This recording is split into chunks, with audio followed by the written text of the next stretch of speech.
Well, I lived over here back in the day with my brother. I'm here in the What years was that? 60s. The 60s. Okay, tell us about the 60s. You said it was a skating rink, an ice rink? The ice rink right here. It was an ice skating rink.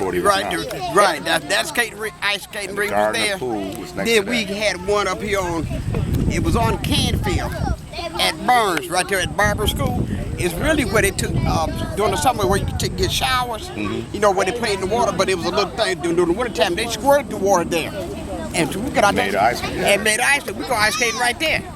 And then on Milwaukee, between the Boulevard and what's that, Cass, First, Third, one of them street, it was a the skate ring right there too. And what else did y'all do? I played Little League in this park. Yeah, we did. We did some everything. Little League. And see, back then, the projects over here, they was the best ones. Real nice, yeah. Real brick.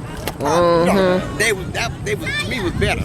Right, that was the real brick city. Right. Because where they got them now, I'm like, they need to go back to the 60s. Right, but they keeping the legacy, keeping that Parkside, and they're friends of Parkside, and it's still on sacred ground. They better go up there and fix up that cannon then, because that cannon was the ice. That was the thing for her. Yeah, we do need a historical site there. After they stole the other one for the copper. Right. Oh, they did. They stole it because it was gone for a minute. Right. And then where they swimming at now, I don't like that swimming pool. They need to put the old pool back up there. I don't know. The old pool's only 5 feet deep. But at its deepest part. Ours, the Gardner pool was. The one right here was only 5 feet? Yeah. No, the one that was right here. It was only 5 feet. The Gardner pool? Yeah, Gardner pool was only 5. That was the deepest, 5 feet. Yeah, because see where the pool is now, they had one right there. Yeah. And we was able to swim the length of the pool. Oh yeah, I could do the length of that one underwater. Well, they about to. We might as well make room and step aside because they about to come with this state of the art stuff with the new Chandler Park. Right. So on this ground, they about to put some big money here. Right. So they're gonna put a football stadium. Yeah, I heard. I've been reading about that. Baseball. Yeah, they putting all the state of art stuff in here. So maybe the pool will come. Yeah, they But you know what they should have left up? The wreck. Yeah. That shouldn't have never been torn down. No, it shouldn't. For no circumstances. I learned how to play basketball there. Learned boxing in the basement. Right. Who was your trainer? Teddy Wright. Yep, Teddy Wright. Teddy Wright. Yep. They had modern dance for the girls. Right. And that was my sister used to participate. Now, what years did you live here in Parkside? From 1964 to 1979. And you represent the family of? Denard. The Denard family. All right. I'm an OG triple OG. And see where they had the modern dance for the girls, and I said, I didn't miss that. I go there where the guys were. See, speaking of modern dance, one of the girls that used to do it, Sue Edwards, she called me a couple of days ago. She in Texas. She saw my posting on Facebook from the reunion. Okay. This past August, and she called me and said, I saw you, and I was like, okay, we talked for about 3 hours.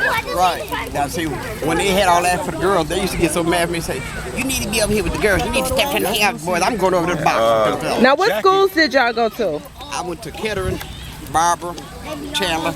Oh, I was here. I went to Hamilton, right down the street. Right down the street. I started, my preschool was at the Lutheran Church right here on Dickerson, at Chandler Park Drive. Right. I started Hamilton from kindergarten to 3rd grade. Then they started busing, and we went to Marquette. It was the first black kids. Marquette Elementary. Yeah. We was the first black kids to go there in September of '73. Oh, wow. Now, you were saying something about Jackie. She was a dance instructor, right? Yes, she was a dance for instructor. modern dance, right? Dance, yeah, I remember that. Right. Wow. Yeah, I did the boxing. Did boxing, everything. I did the boxing over here with my brothers and chess. Now, what's the last name of your family you represent? Borum. The Bull? Borum. All right. Now, which end did y'all live at? I lived over at Burns.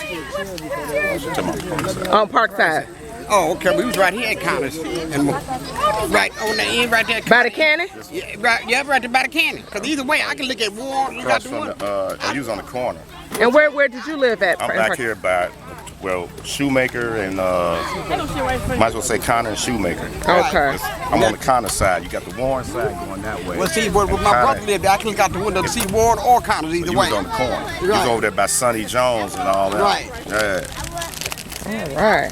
Well, thank y'all for y'all Parkside Panthers headquarters. right across the street from one of my father's restaurants with all them people over there. What was the name of your father's restaurant? Born Soulful. Oh, wow. He had two. One was on Mac and the other was right there on Jefferson, right across from Uniroy. And so how was it during the 67 riots? It was a mess. Talk to her. I was a baby. You say you was only 3. I was only 3 and a half. And you was 12. About 12, yeah. So what was the atmosphere like? I was 13. So you had a curfew. You had to go in. I'd been video on that front porch before the street lights came on. So did y'all go to school at that time, during them times, or how was it? Well, when the riot broke out, it just happened when that riot broke out. It lasted how long? Since it was during the summertime, we was out of school for the summer. Oh, okay. We was out of school for the summer. I was at my father's restaurant when it broke out. And it started over there on 12th Street.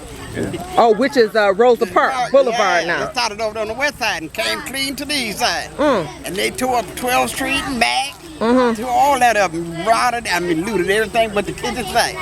And when they broke out that riot, by the time my father got to me and my brother, he called, I'm on my way, shut it down.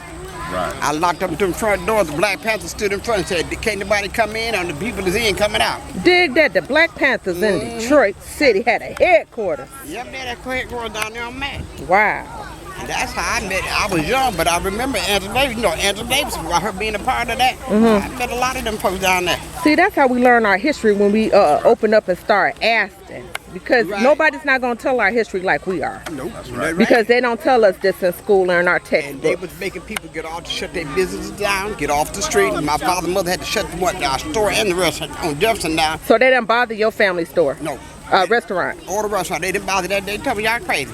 If people in that area, like on Mac, I had the Black Panthers, helping us out. They let nobody, they told me y'all can hit everything y'all want, but leave these folks alone. Wow, that's deep. Jefferson, police had that covered too. I don't care what you do, don't bother these people. See, back then it was like, this was my whole world. Right. This park, these projects, it was my whole world. I didn't know nothing else outside of this. Right. See, coming up as a little kid. Right. So we didn't, like riots or whatever, we didn't taste none of that in here. Right. We didn't know what was going on. We just kids having fun. Right. I didn't even know we were poor. That's right. We had all the necessities that we needed here in Parkside. Just like the suburbs. And everything was free. We had summer camp. Yes. We had summer camps. We went to Edgewater Park. That's right. Cedar Point. All on the city. That's right. I didn't know what it was to be poor either. Because, I had to taste all that. Cedar Point, Edgewater Park, blah, blah, blah. Right. And by the time I got 12, 13, I was taking all my younger brothers and nieces and nephews to all that stuff. Right. I didn't know we were poor until someone mentioned to me that we were poor. I didn't know we were poor until we started going to the schools outside. Oh, yeah. Right, and we said, oh, wait a minute. And somebody like y'all, somebody like, y'all poor like me. Now, nigga, you poor. I ain't poor. Right. I pay it. As long as I got shoes on my feet and a roof over my head, I ain't poor. Participated in everything. Yeah, we did too. All right. Well, thank you. No problem. No problem.